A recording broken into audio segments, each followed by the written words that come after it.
Hey, welcome to the Happy Rant podcast. I am Ted Cluck, joined as always in studio by Barnabas Piper and Ronald J. Martin.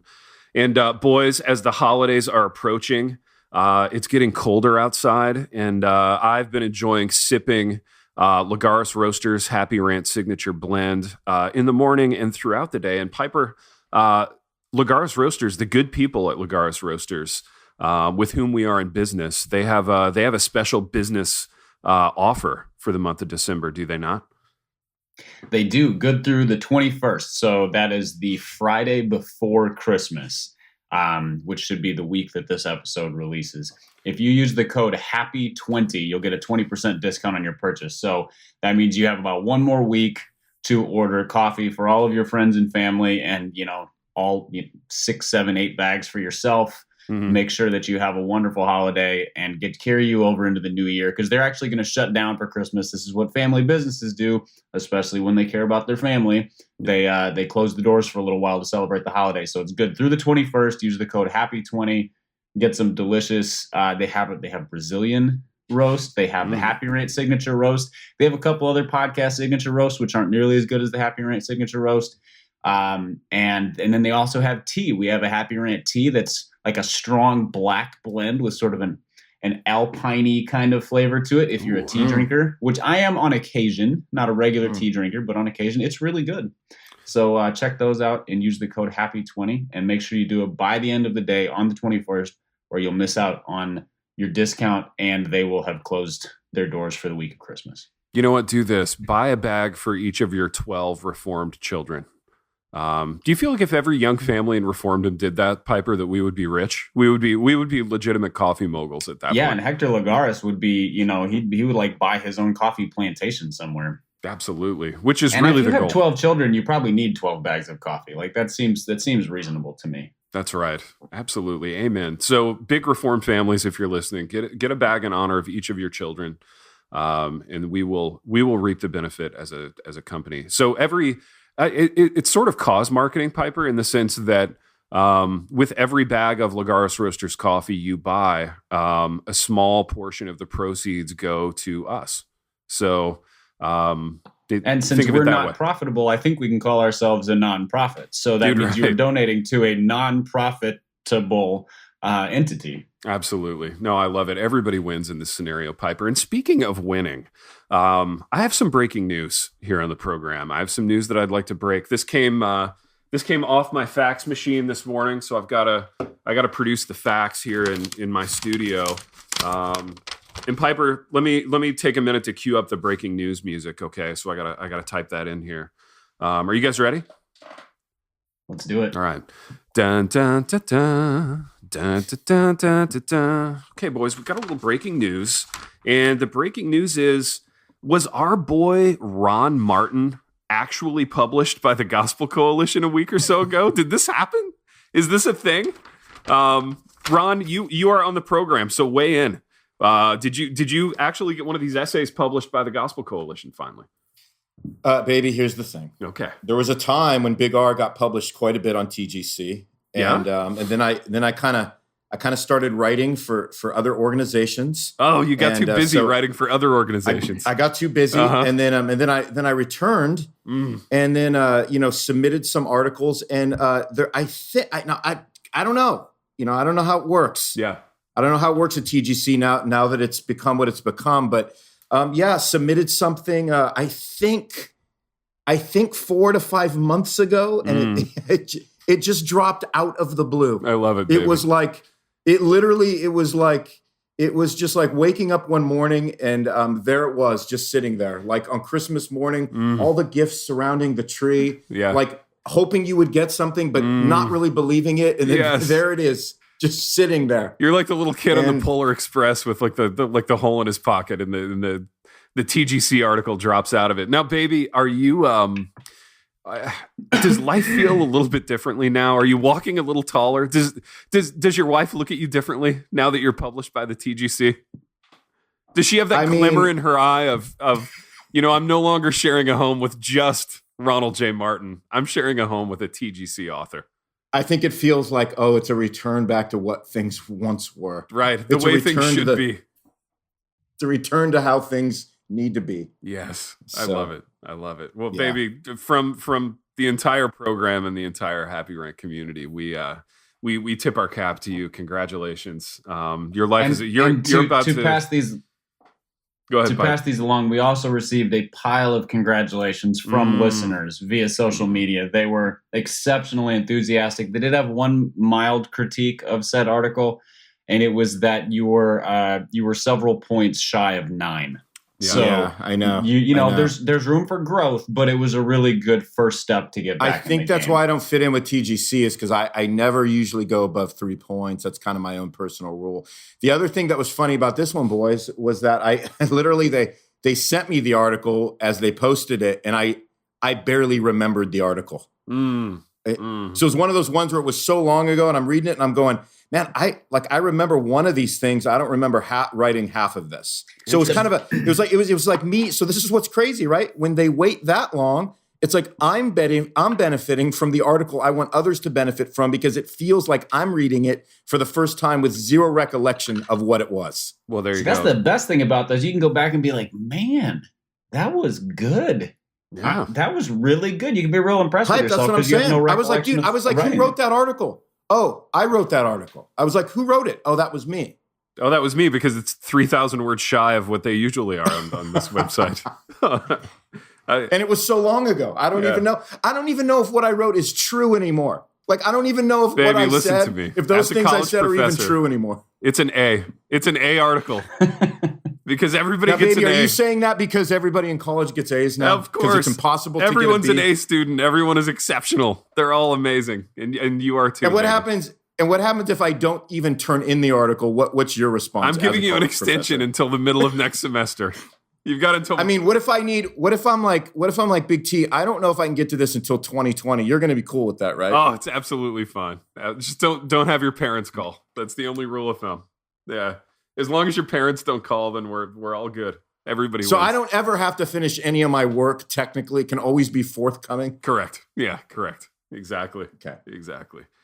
Oh, boys, this is it's a happy day when we can celebrate with Ron about getting published at TGC. But we have urgent radio business to conduct, and boys, with the reformed world just repopulating the earth at a breakneck pace. I've come up with something that I want to run by you, and I want to see if it works. I want to see if it has legs. I want to see if it has legs like all those new reformed babies out there. And what I've come up with is a reformed theologian name generator. This is kind of an homage to all the name generating games that we kind of grew up with in the 90s, where you would pair like something in your house with like the name of your first street or whatever. So what I've got here, boys, and I want us to work through this, is what's your reformed theologian name? So here's the formula. The first street that you lived on, so think back to childhood homes, the first street you lived on, plus the last name of the nearest theology book in your office, plus your own last name. So I'll give you a second to think about it. And Piper, do we want to start with you? Do you have one ready? At the ready? Hold on. I'm browsing my shelf to see what qualifies as a theology book. Well, that's an interesting. Should we ask the resident seminarian? There's only one person on this program who's taken seminary classes, Piper, and it's the great Ron Martin. Yeah, I think we should take the man of the cloth, the seminarian himself, to go first, probably because he has a wealth of theology books to choose from. I'm sure he's literally reclining in a pile of theology books right now. Okay, so it's first street name, it's book closest, and then current last name. Yeah. Which I guess your last name will always be current. That's it. Yeah, that's the magic. Unless you're a woman. Yeah. All right, so here's mine. Are you ready? Yeah. Lay it on us. Dude, this one's legit. I'm just telling you boys right now. Dude, mine's legit too. I'm excited about it. This sounds like one of those new school made up reformed names. Okay, I'm just telling you. Here it is. Yeah. Ecclestone Peterson Martin. Oh, that's so good. Dude, that's so good. Did you say Ecclestone or Echo Stone? Ecclestone with an L. Ecclestone Peterson Martin. That's epic, man. Dude, that's huge. I think that's legit. That's strong. Ecclestone Peterson Martin. I dig it. I dig it. I mean, that's one of the most made up names that people are naming their kids right now of all time, I think. Yeah, that's dope. That's like a cross between like Harry Potter world and Theologian in just because that has such a ring to it. Yeah. Dude, I dare any of our Reformed listeners who are getting ready to have their fourth kid right now to name their son Ecclestone. Yeah. I'm just throwing it out there. But by fourth, you mean ninth. Yeah. Right. Yeah, I dig it. Ecclestone. Because what was the Ecclestone Peterson Martin? Ecclestone Peterson Martin. Yeah, I dig it. I've got mine ready, boys. Mine I think works too. I think mine works as a name, as a full name, but it also works with like initial potential. You know how the guys like to use their initials. So mine is Greenwood Grudem Cluck. GG Cluck. Whoa. Greenwood Grudem Cluck. Dude, GG is really strong. Dude, GG is so over the top. I feel like I could be I could be like a guitar player in Motley Crue with the name GG Cluck. It's like Nikki Sixx. That's like isn't that like a nickname for grandmothers too, though? Like, don't people GG? In the South, everybody's got a nickname for their grandparents. It's not like grandma and grandpa. It's always like Meemaw and Papa and whatever. Graham. But like GG's on the list. Yeah, I could be a grandmother or a theologian with this name. So I feel like you know what's great about that name too is that it works with a daughter. And I know most Reformed families are hoping they don't have daughters, but this one actually works. I mean, this one works for a girl. Dude, our condolences to any Reformed families who have had daughters. I mean, I know that's tough. But. Guys, can we take a moment of silence? Yeah, exactly. But don't worry, they'll change their name as soon as you marry them off to the local seminarian. So they'll change their name as soon as you arrange their marriage. Which is only a matter of time, and by that I mean about 13 years. So a lot of grieving for me and Pipe, given our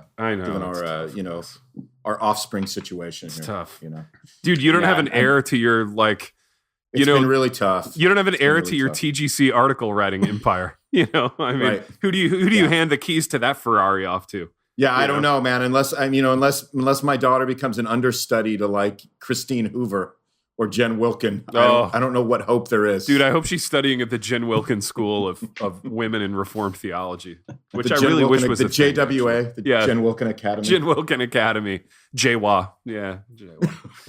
That's great. Piper, what's your Reformed theologian name per our formula? It is Elliot Bonhoeffer Piper. Oh my gosh, that works so well.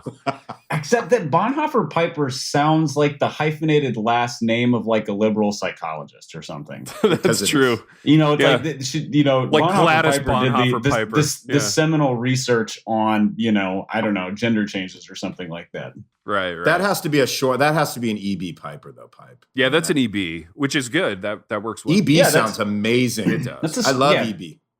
There's a strong history of brilliant writers who are EBs. Mm-hmm. Not so much in the Reformed tradition, but E.B. White, for example. Yeah. So I'd take that. But yeah, Elliot Bonhoeffer Piper is that's a mouthful, though. That's incredible that I don't know. I'm just thinking. I'm reflecting, boys. Yeah. Like I do when I take seminary classes, and what I'm coming to right now is I can't believe I don't know somebody named Elliot Bonhoeffer something right now. Baby, still like though, you get that's so obvious. You get an A for that reflection, though. That's really good reflection.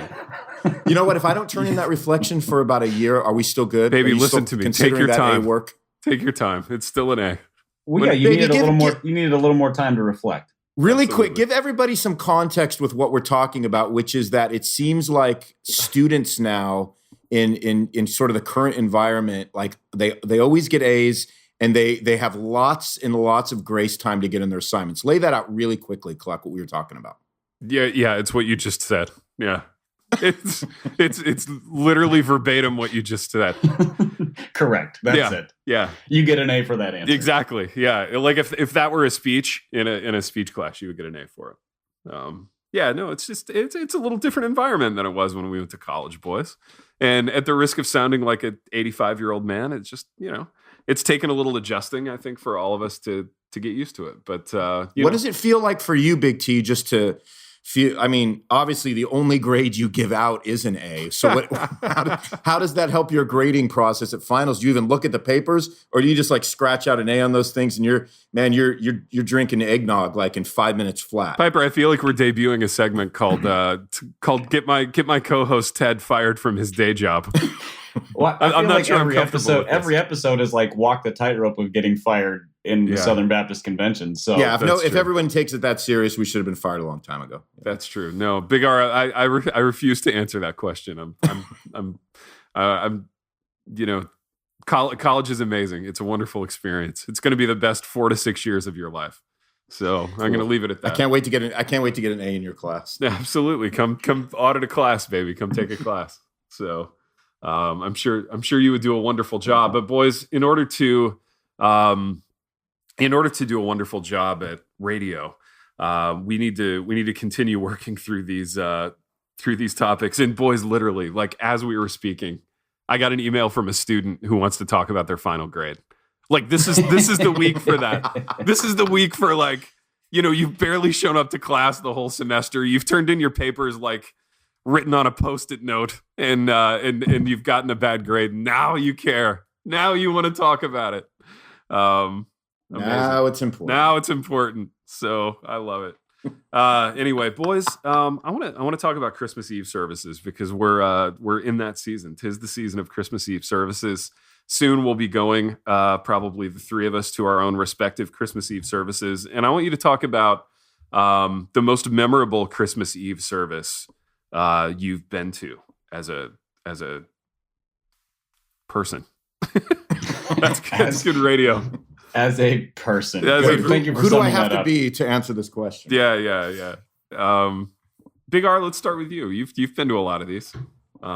Yeah, dude. So, man, I remember this was a while ago, right? But I remember I went to this one service. It was at a big church. And dude, it was I'm still shocked about it. Like when I think about this thing was nuts, man. So they had the whole stage decorated like a living room. Yeah. Like a modern living room, not all super Christmassy, but just like, oh, dude, like I walked into somebody's like Manhattan apartment kind of a thing, right? Ooh, yeah. And I had no idea what was coming. I don't know anything. I don't know what they're doing. This was my church too for a little while. So they decorated it like Tim Keller's living room. Pretty much, yeah, pretty much. Interesting. And so they did this. They reenacted. Well, they didn't reenact anything. They put together like this sitcom performance, somehow related to Christmas Eve. I don't even know if it was related to Christmas Eve, but dude, it was crazy. It was like if you went to like NBC Studios and you were the live audience for like an episode of like Seinfeld, right? Yeah. Or something like that. And I mean, dude, they did like this half an hour like sitcom performance. I'm telling you, like there was a minute where I thought they legitimately were using like actors I recognized because it was so good and it was so tight and it was so well acted. Yeah. And I'm like looking around going like, what's going on right now? And they're filming this thing. And I'm like, did we just step into like, I thought this was a Christmas Eve service. Is this not really a Christmas Eve service? Dude, this was like, LA, right? So they probably were like all out of work, like real actors who went to your church. Dude, it for sure was because it was phenomenal. And I remember we were walking out of there, first off thinking like, what was that? Me and Big M. And secondly, like, dude, that was, I mean, did they all pay these guys? Like, what was the salary that these people got? Because dude, so what would have been super dope and super punk rock about it is if it had had nothing to do with Christmas at all. It was just like a Seinfeld I don't know that episode. It did, Big T. I don't know that it did. Right. It's a Christmas pageant about nothing. Exactly. I don't think there was anything Christmassy about it. It was about how Kramer finds this Murph Griffin set in the dumpster behind his apartment. I remember walking away going, hey, when are we going to get to watch this on CBS? Yeah, exactly. After Blue Bloods, right? Yeah. Or whatever. Right. So, wow, baby. That was it for me. That's interesting. That's interesting. It was bonkers, man. It was bonkers. Pipe, what about you? Most memorable Christmas Eve service? Let's see. I mean, I grew up with decidedly unmemorable Christmas Eve services, except that they happened at 10:45 at night. Oh yeah, so I know, and we're still sad about that for you. It was the candlelight thing that then it would end at midnight, and so you could wish everybody a Merry Christmas on the way out the door to go sleep for 4 hours until your kids jumped on your face to open presents or whatever. Yep. That was an interesting. I feel like the church tradition I grew up in really loved to make people suffer for their, whatever it was. Mm-hmm. Like they do a pastor's conference in February in Minnesota because that's the worst time of the year there. It's the chance to be the most miserable, which is the most reformed they do thing. Christmas Eve services, it's lessons and carols and candlelight, all of which is wonderful. It's these readings from scripture, it's these wonderful Christmas songs, and then it's when everybody wants to be asleep. Yep. Which, of course, why wouldn't you do it then? But I think the most memorable, can't remember if it was a Christmas Eve service or just like the Christmas church service at this big mega church I went to in the Nashville area for a while. And they just called it Christmas at Long Hollow because apparently Christmas is better at Long Hollow or any other megachurch because they're all over the South. Christmas at insert megachurch here. And Dude, it was like that. I blew it this year. Yeah, I mean, like it adds something to Christmas. The birth of Christ needed the megachurch to be extra special. So just remember that in your church planting strategies. Absolutely. But it was just a show. Yeah. It was amazing. So they had hired a voiceover guy to do the readings, but it was like the voice of God. It was like one of these huge resonating voices. And they have a sound system that can cause earthquakes. And so you've got this voice of God, but then they have like the laser light shows on the big walls of the auditorium with like stars and trees and camels and just all these different things. And then, just replete with the full band of Nashville level musicians doing very rocked up versions of, Christmas carols. You have the peak vocalist doing "Oh Holy Night," and it was Trans-Siberian Orchestra style. Yeah, yeah. It was like that mixed with like the WoW worship style. So mash those two up a little bit. And then, you got the ugly sweater crowd, but then you have like the unironic ugly sweater crowd because it is a Southern megachurch and, people are like big hair and bright clothes. And it was an utter sensory overload experience that I think everybody should experience once and nobody should experience twice. Yeah. Something they were planning since like July too, which is just incredible when you think about it. Right. Yes. Right. Here's the other thing I want to know. Here's a question. Yeah. It's nuts that you don't hear about like more churches burning down from those candlelight services, man. Dude, you're right. Can we just be honest about that? Dude, that's phenomenal that we don't hear like, kind of like after like trick or treat, you always hear about, oh, this kid, was like poisoned and man, this thing happened, that thing happened. There's always these things. Like you never hear about these churches like burning down. How is that possible? Yeah, they're like, well, let's give a bunch of small children open flames and see what happens. Dude, surely their insurance, like there has to be something that all these churches' insurance doesn't allow them to do, but they do it anyway, right? I mean, there's got to be some rider that they pay extra for that. Like if you do open flames on your Christmas Eve service. Come on, Ron. You work at a church. You know with 100% certainty that nobody at the church reads the small print on any policy, not on how finances work, not on how insurance works, like none of the details. You know why? Because, wait for it, administration really isn't my thing. I'm more of a visionary, right? I'm a big picture guy. I'm a planner. I don't do administration. Also, I've only heard every pastor I've ever met say that, by the way. Absolutely. Also because everybody gets A's in seminary, so they didn't have to read the fine print. Yeah, no, for sure.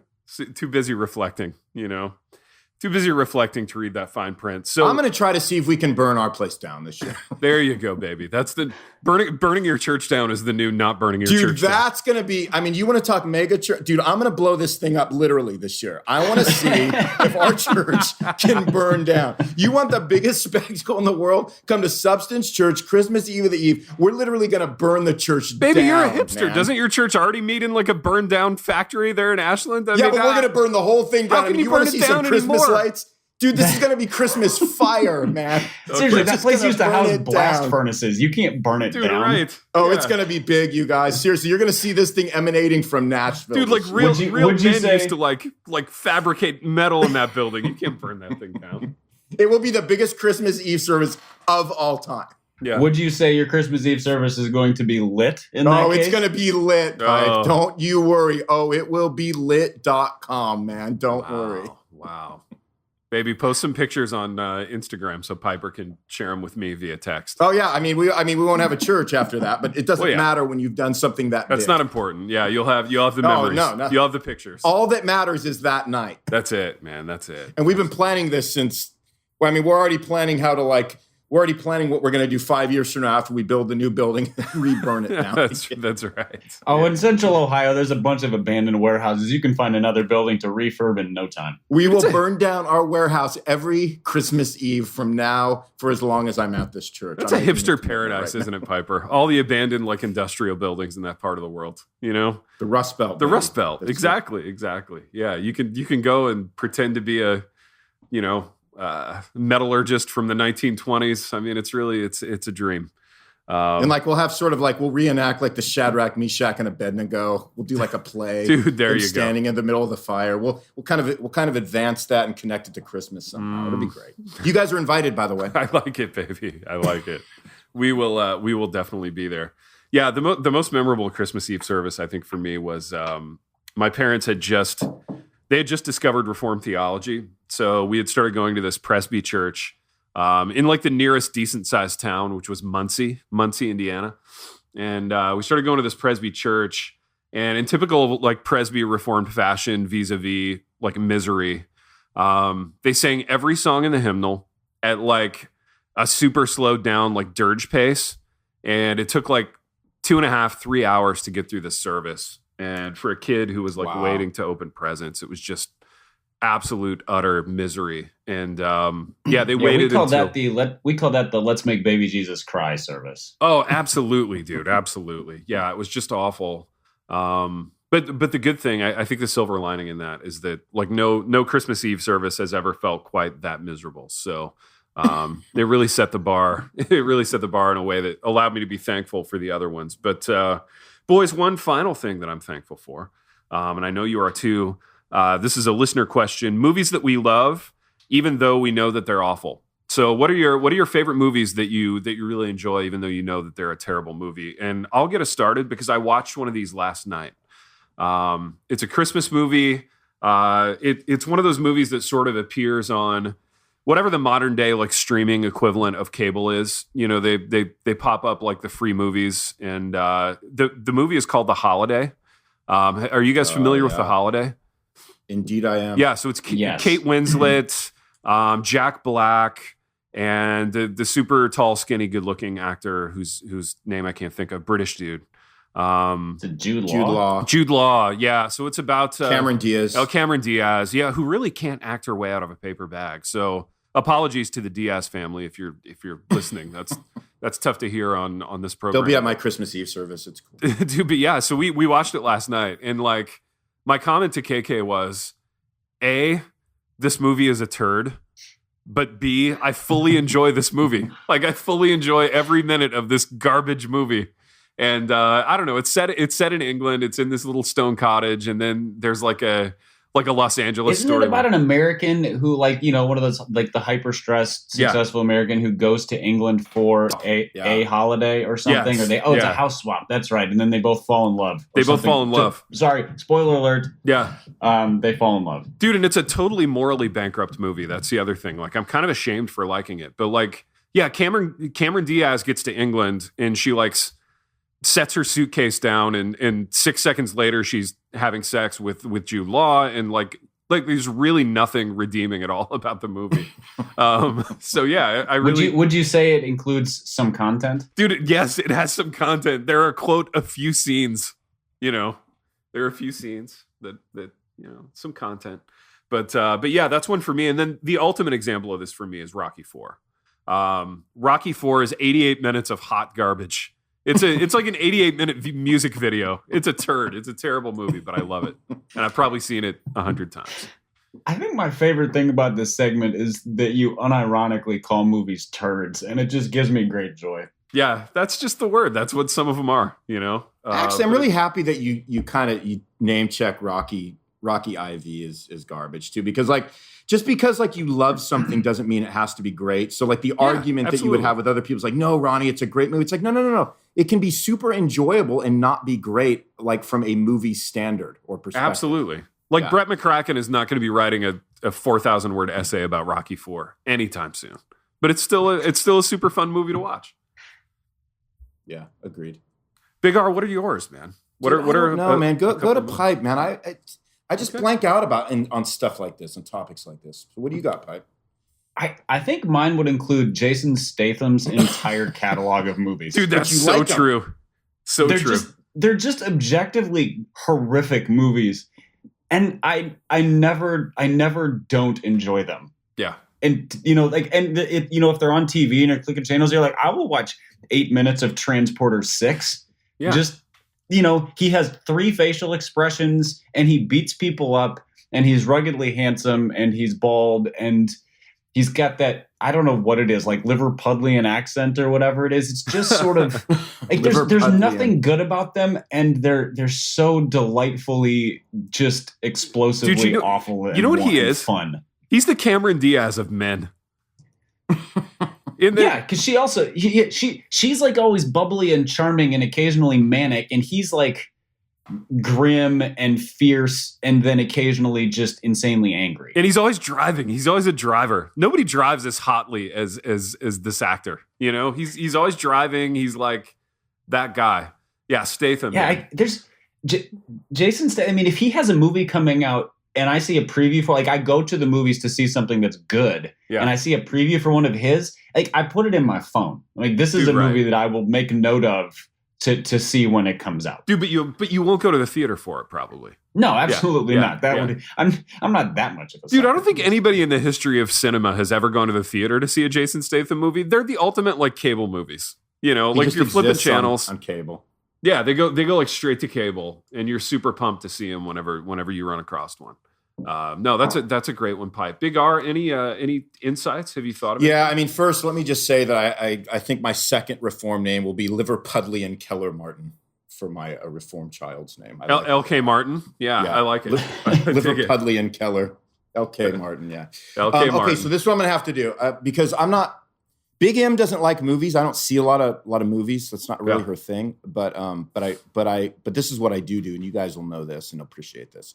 So I read a lot of really bad Christmas fiction novels that admittedly are absolutely horrendous, but I like them. And I just finished one called Christmas by the Sea by Melody Carlson, who's a big name and a big player in Christmas fiction. And big player in the Christmas fiction world. A big player. A mover and a shaker. And dude, I don't know what it is, but it's like the story. I mean, it's almost like you can like literally quote the next chapter before you even get to it. You already know what's going on. She goes to the coastline to like work through some things emotionally that she's going through. And like she goes to the bakery and there's a really nice guy there in a sweater who's like really down to earth. And then she has to decide whether she wants to fall in love with that guy or stay with like her stockbroker boyfriend like back in the city. Is that the storyline of it? Baby, you're so close. Dude, no, I know. You're incredibly close. I see you two have read Nicholas Sparks.